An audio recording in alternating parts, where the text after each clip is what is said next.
अस्सलाम वालेकुम, hi and hello and sports world में आप सबको खुशामदीद कहती हूँ। मुझे ज़हरा कहते हैं और मेरे साथ मौजूद हैं मुझे जरार मेहदी कहते हैं। सो जनाब, एशिया कप की बड़ी ज़बरदस्त जर्नी स्टार्ट हो चुकी है जरार।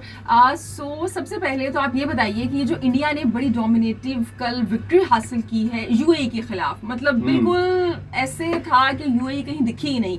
तो आप क्या मानते हैं कि जब ओमान के खिलाफ पाकिस्तान की टीम खेलेगी तो इंडिया की विक्ट्री भाई फीकी हो जाएगी? हाँ, बहुत मुश्किल सवाल है, लेकिन इसका जवाब हमें कल मिल जाएगा। कल जब हम मैच देखेंगे तो कल भी जवाब मिल जाएगा। लेकिन हाँ, पोटेंशियल है।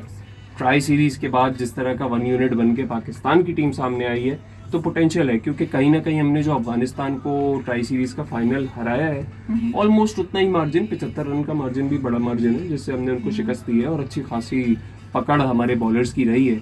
यहाँ भी अब देखना होगा कि दोनों स्पिनर्स खेलें अगर, तो मतलब अबरार और सुफियान, तो जो पिच है दुबई की वो ज़रा स्पिन फ्रेंडली कुछ लग रही है ज़्यादा, तो वहाँ पे ये कि मोहम्मद नवाज को भी सपोर्ट मिल जाएगी, क्या पता एक और हैट्रिक वो कर जाए। हाँ, अगर कल के मैच में नहीं करते तो इंडिया वाले मैच में कल फिर पाकिस्तान की टीम ओमान को इस तरह हराने वाली है कि इंडिया की विक्ट्री आप भूल जाएंगे। बड़ी तारीफ कर रहे थे आप कल भी इंडिया की विक्ट्री। यार मैं अगेन आई होप सो, मेरी उम्मीद है कि ऐसा कच्चा पक्का है भाई जरार का। मैं आपको बता दूं भाई, कल पाकिस्तान ने इस तरह से हराना है ना ओमान को, इंडिया की विक्ट्री और ये जो शुभमन गिल की 200 प्लस के स्ट्राइक रेट के साथ रन, कुलदीप यादव, शिवम दुबे, सब भूल जाएंगे आप। इतना अच्छा खेलना है हमारी। चाहे समोसे की शर्त हो जाए इस पे, मुश्किल शर्त लगाया। अगर कल इंडिया की विक्ट्री भुलाने वाला मैच हुआ, ठीक है, तो मेरी तरफ से चाय समोसे, ठीक है भाई। और अगर नहीं हुआ तो एन की तरफ से बस ये बेस्ट हो गया, डन हो गया, ये डन हो गया। अच्छा जी, इसके अलावा एक अब एशिया कप की बात चली है, सो कल की हम मैच से बात जरा आगे बढ़ाते हैं। लालचंद जो है कोच हैं यूएई के, इससे पहले तो वो कह रहे थे कि भाई अपसेट कर देगी यूएई की टीम, और जब हार गए तो वो कह रहे हैं जी बैटिंग पिच थी और हमारे जो बल्लेबाज हैं उनसे इसलिए नहीं खेला गया कि इंडिया के जो स्पिनर्स हैं वो वर्ल्ड क्लास हैं और पहली दफ़ा हमारे बल्लेबाजों ने इस तरह की स्पिनर्स का सामना किया। अफगानिस्तान पाकिस्तान के स्पिनर्स कुछ नहीं है क्या? देखिए, लालचंद ने कहा कि अपसेट कर देगी उनकी टीम, वो तो पहले कहा था, वो तो कर दिया। जो यूएई के क्रिकेट फैंस हैं उनको तो अपसेट कर ही दिया, तो उनका कहना भी ठीक हो गया। हाँ, लेकिन जाहिर है देखें, ये बात माननी पड़ेगी कहीं ना कहीं कि इंडिया का क्रिकेट के अंदर डोमिनेंस है, डोमिनेटिंग पावर वो है, कुछ टेक्निकल टर्म्स में, कुछ फाइनेंशियल टर्म्स में, और वो एक यूनिट बन के नजर आते हैं हर दफा परफॉर्मेंस के साथ भी। बिलीव मी, अगर इंडिया की टीम परफॉर्मेंस ना दिखा रही होती तो कोई भी उनके आगे पीछे इस तरह नहीं फिर रहा होता। आपके पास दुनिया भर की टीम्स है, पाकिस्तान इंडिया को भी छोड़ देते हैं, साइड पे करते हैं 2 मिनट को हम। इंग्लैंड की टीम की बात कोई क्यों नहीं करता? एशिया कप में है नहीं ना। नहीं, एशिया कप से हट के बात करते हैं ना, वैसे ओवरऑल बात कर रहा हूँ मैं। एक इंग्लैंड की टीम की कोई बात नहीं करता, या और बड़ी टीम्स हैं, आज वेस्ट इंडीज की टीम की कोई बात नहीं करता, ऑस्ट्रेलिया की टीम की कोई बात नहीं करता, साउथ अफ्रीका की कोई इतनी बात नहीं करता कि वर्ल्ड क्लास में आते ना जरार। That's it. ये करना है तो फिर ये नहीं, तो आपके ख्याल में लालचंद ने ये ठीक कहा है क्या?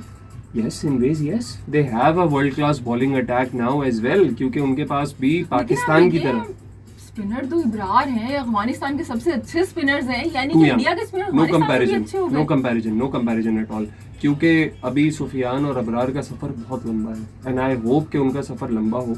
हसन नवाज, हमारे मोहम्मद नवाज का सफर भी अभी बड़ा लंबा है। एक स्टैंडिंग बनेगी आहिस्ता आहिस्ता, उसके बाद फिर एक ट्राई सीरीज की परफॉर्मेंस के ऊपर हम नहीं कह सकते उनका कंपैरिजन कुलदीप यादव से करने लग जाएं, या फिर हम उनका कंपैरिजन दुबे से करने लग जाएं, जिनके पास इंडिया वालों का कर लें, राशिद खान का कर लें।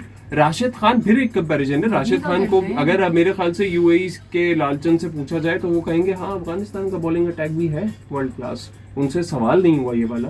नहीं, उन्होंने खुद ही कहा कि हम हार इसलिए गए कि इतने अच्छे स्पिनिंग अटैक का देखिए, अफगानिस्तान से मैच होता और वो हारते तो शायद वो यही कहते कि जी वर्ल्ड क्लास बॉलिंग अटैक। हालांकि देखिए 3 विकेट तो शिवम दुबे ने भी उनके वो ले ली थी। बिल्कुल, अब आप देखिए ना कि और एक ऐसा ऑलराउंडर जो बैटिंग ऑलराउंडर है, बॉलिंग में आया जस्ट लाइक फहीम अशरफ। अच्छा, आपको फर्क कहाँ नजर आता है इस पॉइंट पे? जरा सा मैं हाईलाइट करूँ, इंडियन टीम में शिवम दुबे जो कि बैटिंग ऑलराउंडर है, चौथे नंबर और 5वें नंबर पे भी बैटिंग करता है। हमारी टीम में फ़हीम अशरफ जो बेसिकली 7वें नंबर पे ही बैटिंग कर रहे हैं, ठीक है बॉलिंग ऑलराउंडर है वो, लेकिन उन्होंने बैटिंग में अपने जौहर दिखाए हैं, आगे पीछे करके देख लेते। अब ये कहने का मकसद नहीं कि एशिया कप में उठा के उनकी प्लेस चेंज कर दो, नहीं, आपके पास मौके होते हैं, ट्राई सीरीज थी आपके पास इतनी बड़ी, उसमें आप ट्राई कर सकते हैं। मैं कंपैरिजन की बात कर रहा हूँ, हम एक्सपेरिमेंट्स कर रहे हैं, शुक्र है कि इतने एक्सपेरिमेंट कर रहे हैं कि कुछ पुराने लोगों को बिठा दिया और नए लोगों को जगह दी और टीम में एक मोटिवेशन है और टीम अच्छा चल रही है। अल्लाह करे आगे चले, एशिया कप की ट्रॉफी भी उठाए, ना करे परवाह नहीं, शेक हैंड ना करे भाई, उस हैंड से ट्रॉफी उठा के ले आओ पाकिस्तान, ये चाहिए हमें। शेक हैंड करो ना करो फर्क नहीं पड़ता, बट स्टिल एक्सपेरिमेंट अभी और करने की जरूरत है, जो कि माइक हैसन जैसा कोच कर सकता है। वो कहते हैं अपने जो उनके प्रेस कॉन्फ्रेंसेस भी होती हैं कि मैं भी कॉम्बिनेशन बना रहा हूँ, वी आर इम्प्रूविंग, उनका ये वर्ड है और ये हमें कहीं नहीं मिलता। आज से पहले तो हम ये सुनते आ रहे थे कि स्पिनर पाकिस्तान के पास है ही नहीं। हाँ बिल्कुल, अजहर महमूद ने तो हमें यही बताया था। अच्छा एक आखिरी सवाल, ये हमारे लेजेंड्स को क्या हो गया भाई, ये जो मोहम्मद आमिर है उन्होंने ट्राई सीरीज पे तारीफ की हमारी टीम की, और जो तनवीर अहमद है वो कहने लगे जी ये फिक्सर हैं और ये इस तरह की बातें कर रहे हैं। लाइक ये लेजेंड्स को टिकटॉक का बुखार चढ़ गया और कुछ भी नहीं, ये सोशल मीडिया का बुखार चढ़ गया, क्योंकि सबको लगता है कि बस अब हमने कुछ करना कराना तो है नहीं, बैठ के बोलना है, चाहे वो कोई भी हो, उल्टी सीधी हाँकना है। अब अगर मैं नाम ले सकता हूँ, आई डोंट नो, नाम ले सकता हूँ मैं, अगर किसी का एनालिसिस सुनता हूँ तो उसमें सबसे जो मुझे रीजनेबल एनालिसिस लगता है, टू द पॉइंट, उसमें एक आपका राशिद लतीफ़ का एनालिसिस ऐसे होते हैं जो किसी के बड़े फैन हैं। ठीक है, होंगे, बिल्कुल हो सकता है कोई भी फैन, एक टाइम पे मैं भी फैन था बाबर आजम का, अब परफॉर्मेंस की वजह से नहीं, वो अभी तक है, ठीक है अच्छी बात है वो, लेकिन एनालिसिस उनके बड़े ज़बरदस्त होते हैं, तबसरे उनके बड़े ज़बरदस्त होते हैं। अगर आप सुने तो वो टेक्निकल चीज़ों की बात करते हैं एज अ क्रिकेटर। फिर आपके पास हमारे और आपके फेवरेट याया भाई वो भी हैं।